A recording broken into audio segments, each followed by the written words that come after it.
Before we start off with any topic over here, we need to recall the topic of system and surrounding. So why do we use the idea of system and surrounding? What is the use of this? In physics and thermodynamics. So actually thermodynamics is part of physics, but anyways, let's continue.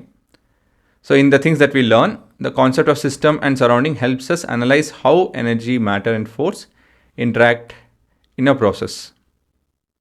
They're not fixed, they depend on what you're studying. Okay, the concept of system and surrounding, it helps us analyze how energy, matter and forces interact with in a process. So once you define it, then you'll be able to analyze this aspect is what the statement is. So how do you define a system? System is that specific part of the universe that you're focusing on. It's like drawing a boundary around the thing of interest to track changes inside it. So the changes can be energy gain or loss, motion, or sometimes it is just internal, and then you move on to the concept of momentum and stuff, conservation of momentum.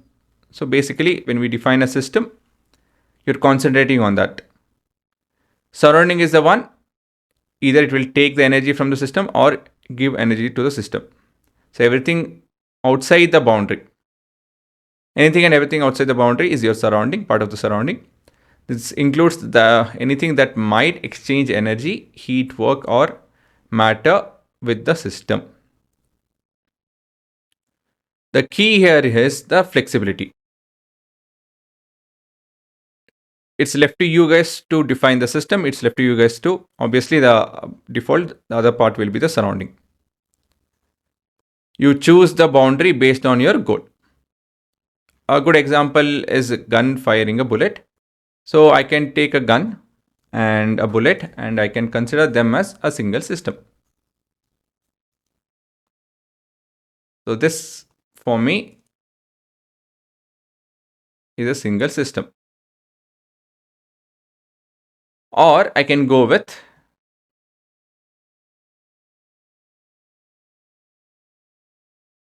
this as my not system or system, and gun can be the surrounding. Along with gun, other things will be the surrounding. Here gun is part of the system. Here gun is not part of the system.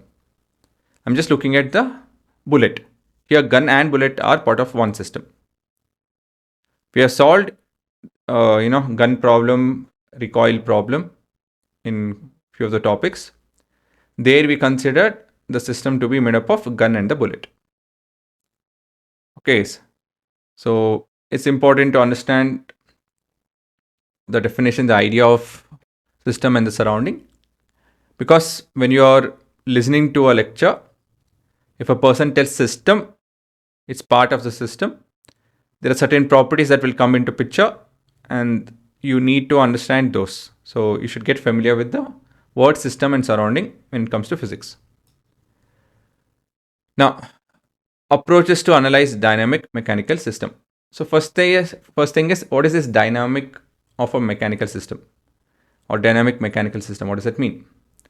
Dynamic mechanical system is the study of force, torque and their effect on motion.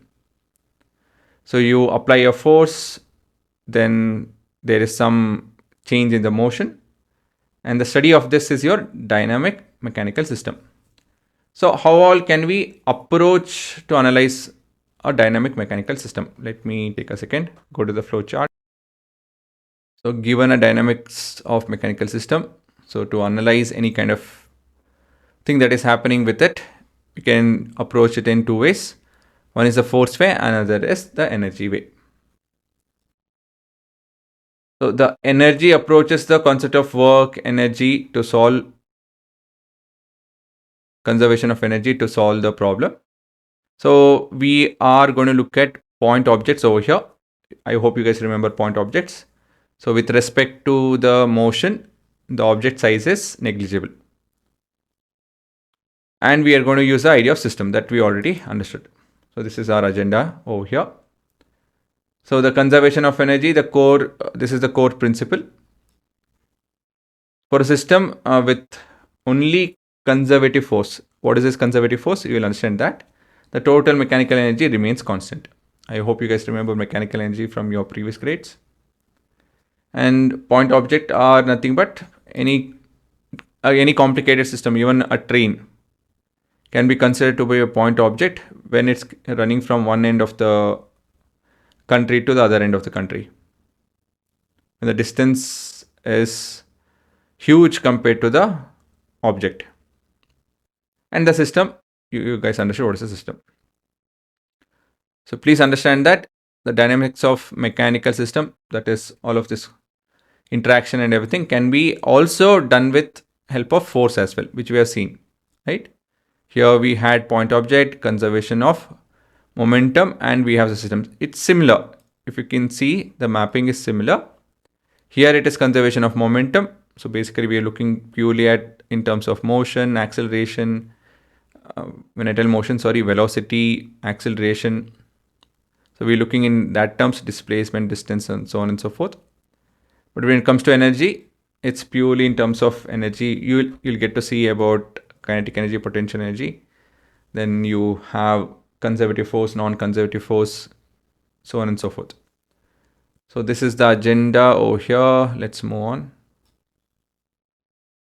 Then, okay, not here, sorry. How all can we transfer energy from one system to another? So you have one place, you have one source, and you are trying to transfer heat to the other source. Like say you have a, not exactly kettle, electrical or a gas stove or anything, and you're trying to boil a water. Very simple. You have energy in some form and you're trying to boil a water. How all can I do it? I can give heat and transfer energy. I can do some physical work and transfer energy.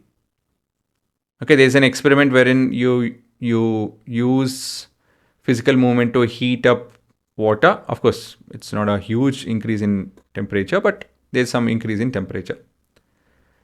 Then you have mechanical wave sound. Okay, so that also heats up water, and you can do it again, negligible but still possible.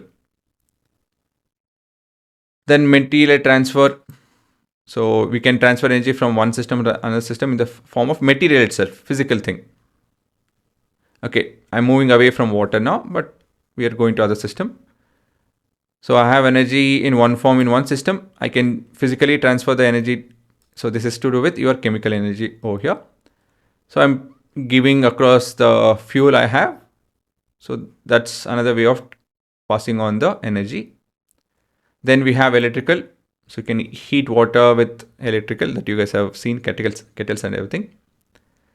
Then you have electromagnetic transfer, that is your light and stuff, that also can transfer energy. So basically when you sit under the sun, exposed to the sun, your body heats up, right?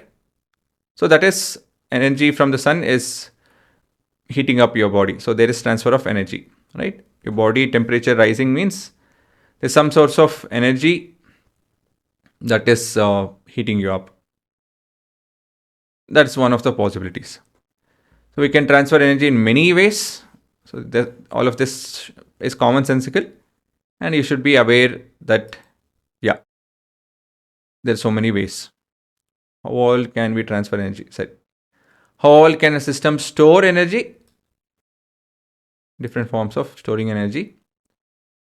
So we have energy and say it's given to the system. The system can store energy in terms of temperature. It can store in terms of speed or configuration. So when it comes to temperature, we are looking at the concept of internal energy. So temperature change is nothing but change in internal energy. If you're not aware of this, again, you'll learn in the future topics. When it comes to speed, if there is change in speed, there is change in kinetic energy. Again, these are names, that's it. System can, if I push an object, the object will change its velocity, and thus there is change in its kinetic energy. So again, we go back to the example of a bullet kept on the table and a bullet moving towards you. Out of the gun, if it's coming towards you, that will hurt you. A bullet on the table, it won't hurt you. right? So moving things have energy, is it not? A truck standing, you're standing against the truck, leaning against the truck, you are not worried. But if it starts moving even a bit, it is scary, right? So it has energy. Configuration is to do with your potential energy. So it can be in terms of gravitational potential energy, spring, another form of potential energy. So we'll be looking at that as well. So energy, a system can store energy in many ways. Again, these are some of the ways. Okay, yeah. So see what you guys want to write over here.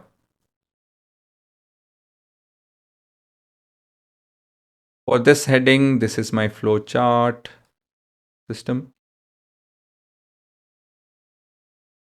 For the second heading, this is my flow chart.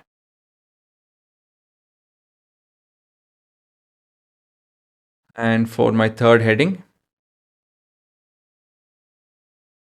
this is my flow chart.